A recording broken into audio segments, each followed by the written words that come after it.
Estar bem informado tem um custo. Não estar, custa muito mais. André Ventura e António José Seguro estão na segunda volta. E cada detalhe conta. O palco das eleições é no Observador. Acompanhe passo a passo. Assine hoje o Observador e garanta acesso a todos os artigos, agora com 40 € de desconto. Saiba tudo em observador.pt. Dia.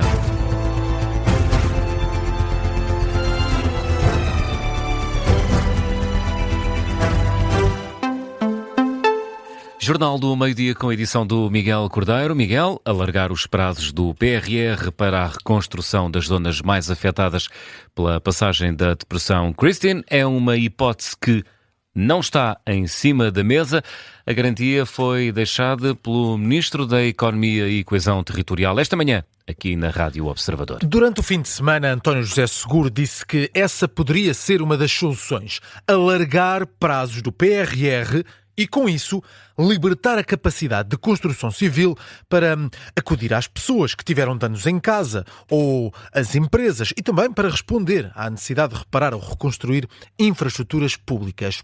Esta manhã, no programa Explicador, aqui na Rádio Observador, o ministro Manuel Castro Almeida disse que entende a boa intenção de António José Seguro, mas explica que não é por aí que o Governo está a pensar ir. O sentido das palavras que eu ouvi ao Dr. António José Seguro, a preocupação que ele demonstra e o interesse que ele põe no assunto faz todo o sentido.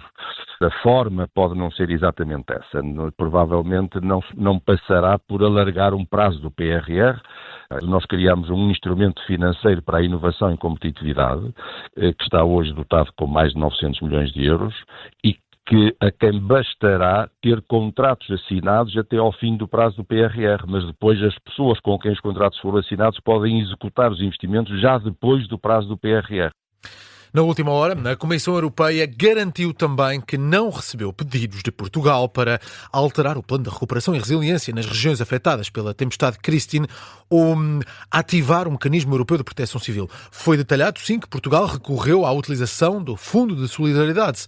Garantia hoje, na última hora, do porta-voz do Executivo Comunitário para a tutela da coesão e reformas na conferência de imprensa diária desta instituição, em Bruxelas.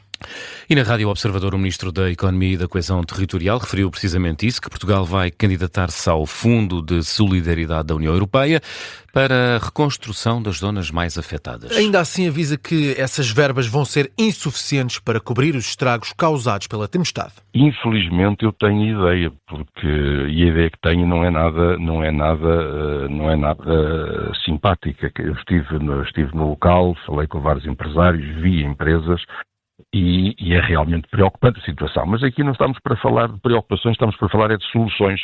E o espírito com que eu estou e o que o Governo está é de encontrar soluções para resolver os problemas. Respostas do Governo perante os estragos provocados pelo mau tempo. E estão mais de 1000 militares no terreno para apoiar a população. O anúncio é feito pelo Estado-Maior-General das Forças Armadas. Sendo que este número não inclui os membros do Exército que estão em alerta ou os militares que estão envolvidos no apoio logístico. O último número disponibilizado pelas Forças Armadas falava em 240 militares no terreno. Ontem, em conferência de imprensa, o Primeiro-Ministro Luís Montenegro anunciou que nos próximos dias devem estar no terreno entre 2 a 3 mil militares envolvidos nestas operações.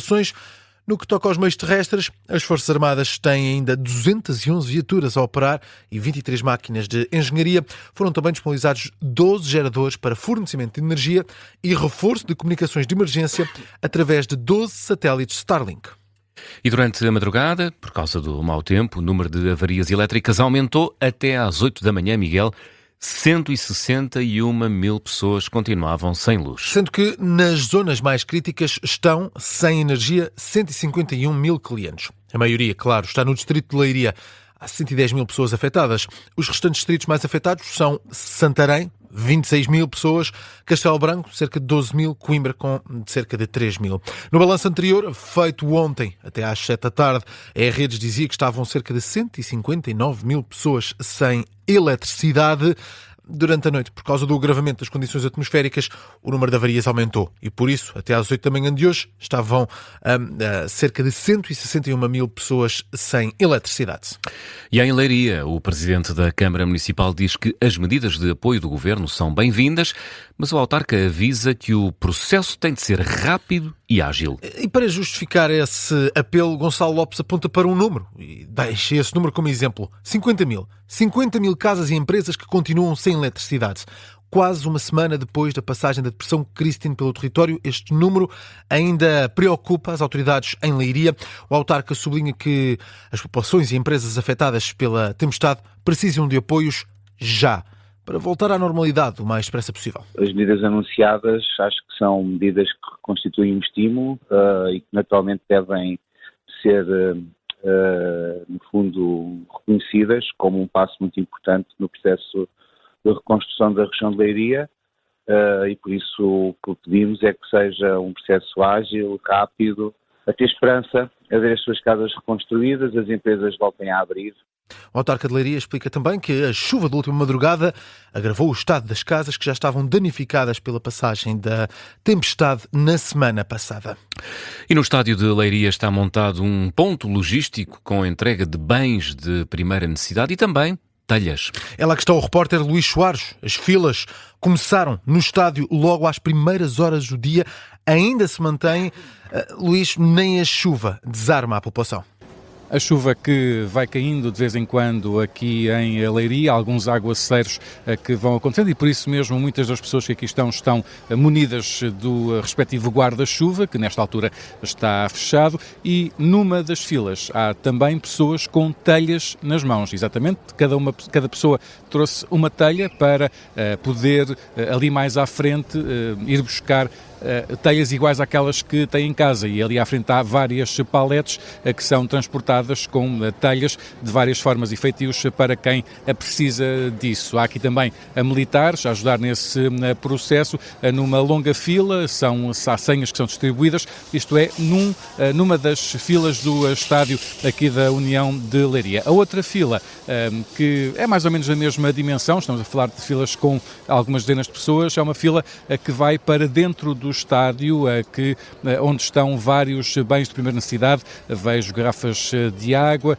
vejo também fraldas, toalhitas, iogurtes, comida para bebê, cereais, comidas secas, enfim, vários bens que não são perecíveis e que muitas pessoas que aqui estão vão aqui fazendo fila para levar algumas coisas. Na outra ponta aqui também do estádio há uma outra porta que é onde entram os bens que vão sendo doados. Há carrinhas que vão parando aqui que basicamente trazem bens um pouco de todo o país.